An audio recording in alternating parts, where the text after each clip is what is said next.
وأرسلنا الرياح لواقح فأنزلنا من السماء ماء فأسقيناكموه وما أنتم له بخازنين. We send fertilizing winds and then cause rain to descend from the sky, providing you abundant water to drink even though you could not have stored it up for yourselves.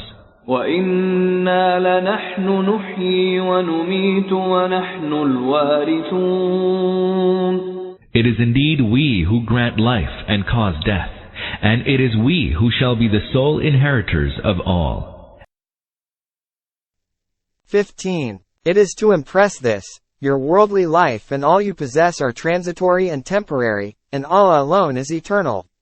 Your end shall come sooner or later, and you shall leave everything behind in this world, which will again become a part of our treasure. وَلَقَدْ عَلِمْنَا الْمُسْتَقْدِمِينَ مِنْكُمْ وَلَقَدْ عَلِمْنَا الْمُسْتَأْخِرِينَ. Surely, we know those of you who have passed before and those who will come later. وَإِنَّ رَبَّكَ هُوَ يَحْشُرُهُمْ إِنَّهُ حَكِيمٌ عَلِيمٌ. Indeed, your Lord will gather them all together. Surely, He is all-wise, all-knowing. 16. He is all-wise, therefore His wisdom demands that He should gather the entire mankind and reward or punish each individual in accordance with his deeds. And He is all-knowing, therefore no individual, whosoever he may be, can escape from Him. As each and every particle of each and every individual is in His knowledge, He is able to bring entire mankind to life in the hereafter. Thus anyone who denies life in the hereafter is really ignorant of the wisdom of Allah, and anyone who considers it impossible that those particles of the human body, which were all scattered about, could again be brought together in the form of the body that was alive, is ignorant of the all-comprehensive knowledge and power of Allah. وَلَقَدْ خَلَقْنَا الْإِنسَانَ مِنْ صَلْصَالٍ مِنْ حَمَإٍ مَسْنُونٍ.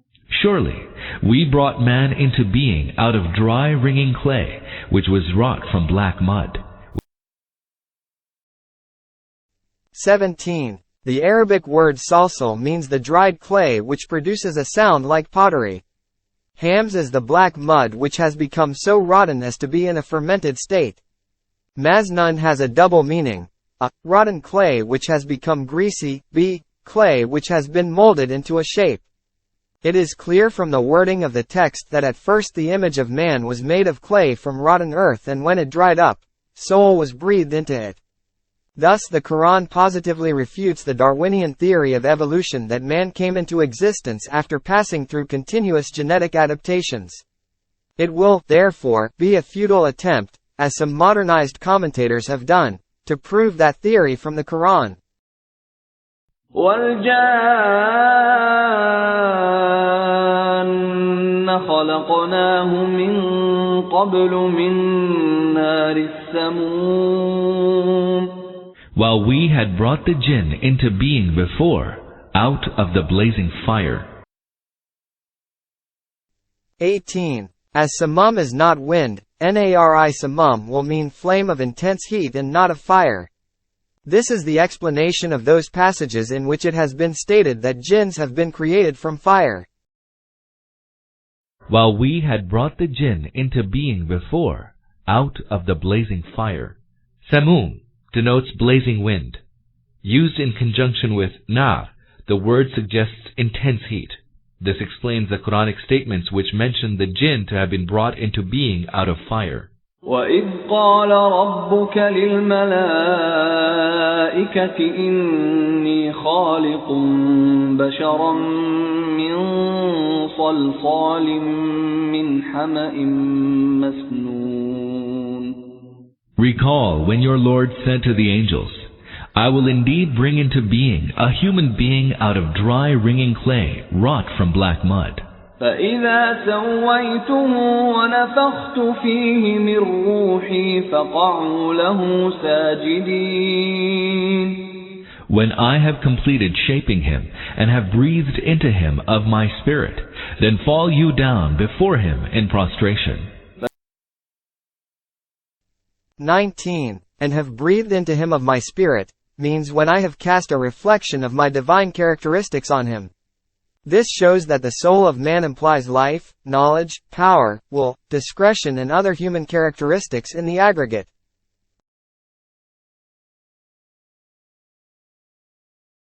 Is the only straight way to reach me. Satan will have no power over those people who follow it, for I will choose them to be my own servants. Satan himself admitted that he will not be able to entice them. These are in reality a slight reflection of divine characteristics that has been cast on the human body, which was originally created from dried clay.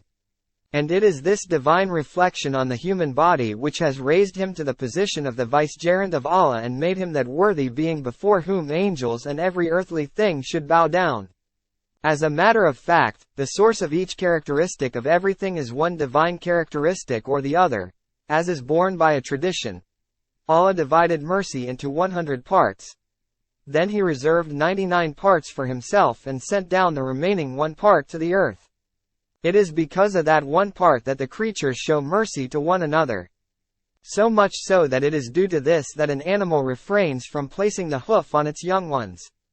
In this connection one has to be on strict guard against the notion that the possession of a part of any divine characteristic amounts to the possession of a part of Godhead. This is because Godhead is absolutely beyond the reach of each and every creation. فسجد الملائكة كلهم أجمعون. So the angels, all of them, fell down in prostration. 20. Please compare this passage, ayats 30-43, with Surah Al-Baqarah, ayats 30-39, Surah An-Nisa, ayats 117-120, and Surah Al-Araf, ayats 11-25, and also refer to Ian's appended to these ayats. إلا إبليس أبى أن يكون مع الساجدين. Except Iblis, he refused to join those who prostrated. قال يا إبليس ما لك ألا تكون مع الساجدين. The Lord inquired, Iblis, what is the matter with you, that you did not join those who prostrated? قال لم أكن لأسجد لبشر خلقته من صلصال من حمأ مسنون. He said, it does not behove of me to prostrate myself before a human being whom you have created out of dry wringing clay wrought from black mud. قال فاخرج منها فإنك رجيم. The Lord said, then get out of here, you are rejected. وإن عليك اللعنة إلى يوم الدين. And there shall be a curse upon you till the day of recompense. 21. That is, you shall remain accursed up to the resurrection. Then you shall be punished for your disobedience on the day of judgment. قال رب فأنظرني إلى يوم يبعثون. Iblis said, my Lord, grant me respite till the day when they will be resurrected. قال فإنك من المنظرين. Allah said, for sure you are granted respite. إلى يوم الوقت المعلوم. Until the day of a known time. قال رب بما أغويتني لأزينن لهم في الأرض ولأغوينهم أجمعين. Iblis said, My Lord, in the manner you led me to error, I will make things on earth seem attractive to them, and lead all of them to error. 22. That is, thou hast beguiled me by commanding me to bow down before a creature who is inferior to me. For it is obvious that I could not obey such an order. Therefore, I will now beguile them and disobey thee. In other words, Iblis meant to say, I will make the worldly life, its enjoyments and its transitory benefits so alluring for man that he will forget the responsibilities of the vicegerent of Allah, and that he shall have to render his account in the hereafter. They will also forget thee and will disobey thee, even though they would profess to remember thee. إلا عبادك منهم المخلصين. Except those of your servants whom you have singled out for yourself. قال هذا صراط علي مستقيم. Allah said, here is the path that leads straight to me. 23. This, verse 41, may have another meaning. This is the right thing. I also will stick to this. 24. Allah said, here is the path that leads straight to me. The Quranic expression may be translated in two ways. One possible meaning is, here is the path that leads straight to me. We have understood the verse to mean so, and this is reflected in our translation. Another meaning, however, could be, this is the right way which I have taken upon myself to keep under my protection. إن عبادي ليس لك عليهم سلطان إلا من اتبعك من الغاوين. Over my true servants, you will be able to exercise no power. Your power will be confined to the erring ones, those who choose to follow you. This, verse 42, also may have another meaning. You will have no power over my servants, common people, to force them to disobey me. However, we will give freedom of action to those who will willingly or deliberately follow you, and we will not forcibly prevent them from your way, if they intended to follow you. According to the first rendering, these verses will mean this: the way followed by my sincere servants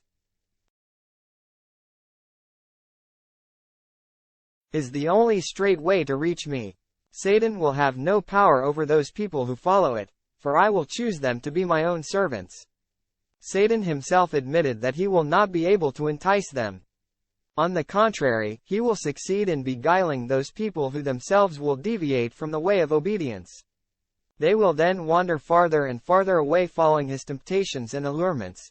According to the second meaning, the passage will mean this: when Satan challenged that he would beguile people from the way of Allah by making this worldly life very tempting to them, Allah accepted his challenge but made it clear to him that he was being allowed only to beguile people with temptation, but was not being given any power to force them to deviate from the right way.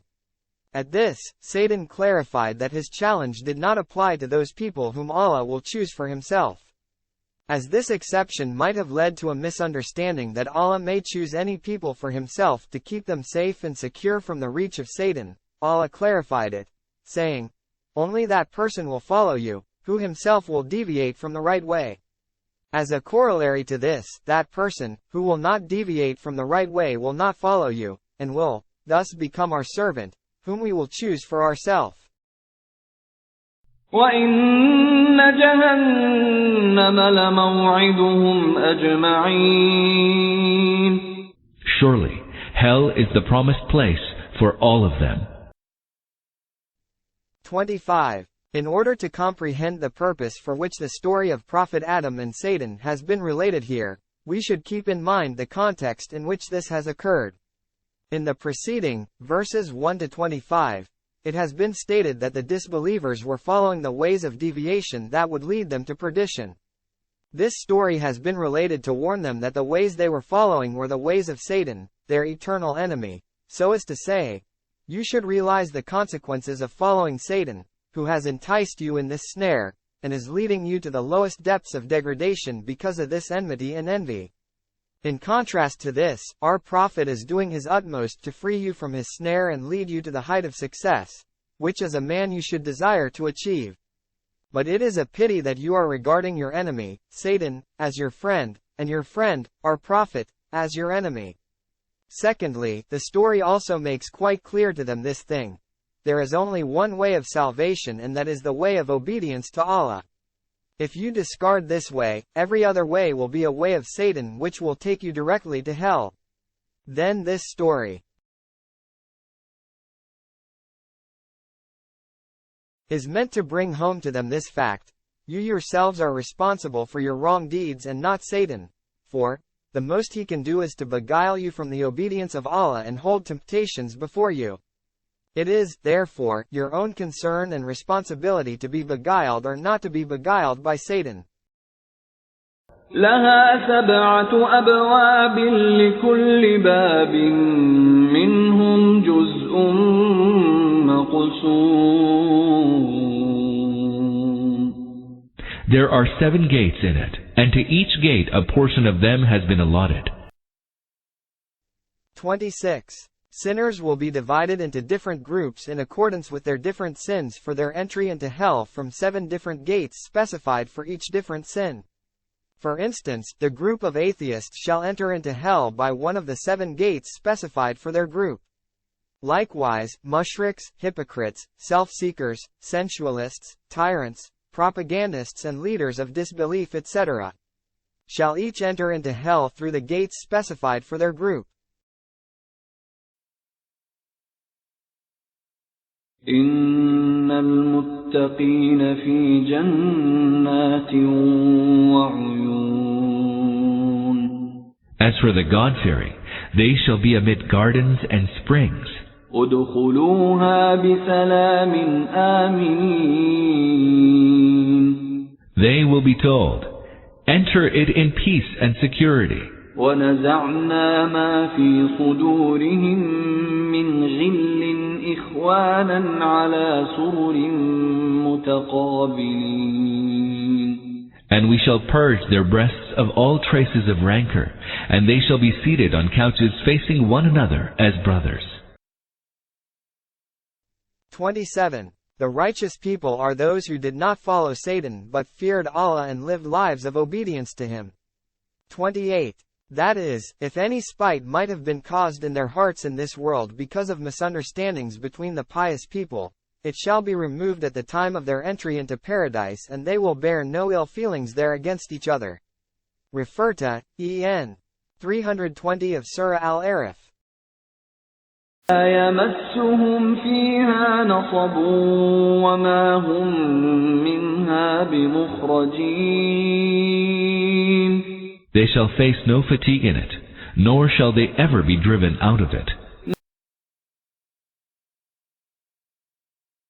29. This verse is explained by the following tradition: it will be announced to the dwellers of the gardens, now you will remain hale and hearty forever and shall never fall ill. Now you will enjoy eternal life and shall never die. Now you will remain young forever and never grow old. And now you will remain forever in paradise and shall never have to move away from it. There are other traditions that further elucidate life in paradise to this effect. The dwellers shall have no toil to perform for their livelihood and necessities of life. They will get everything without any labor whatsoever. نبئ عبادي أني أنا الغفور الرحيم. O Prophet, declare to my servants that I am indeed ever forgiving, most merciful. وأن عذابي هو العذاب الأليم. At the same time, my chastisement is highly painful. ونبئهم عن ضيف إبراهيم. And tell them about Abraham's guests.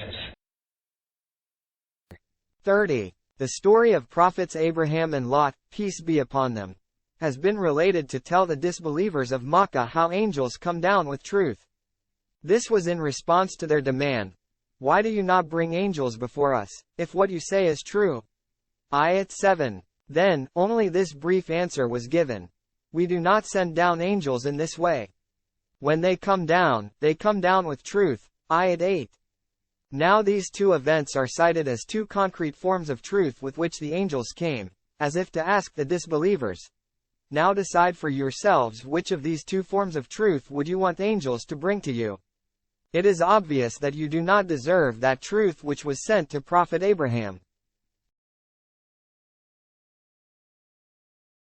Peace be upon him. Do you then desire that truth which the angels brought to the people of Prophet Lot,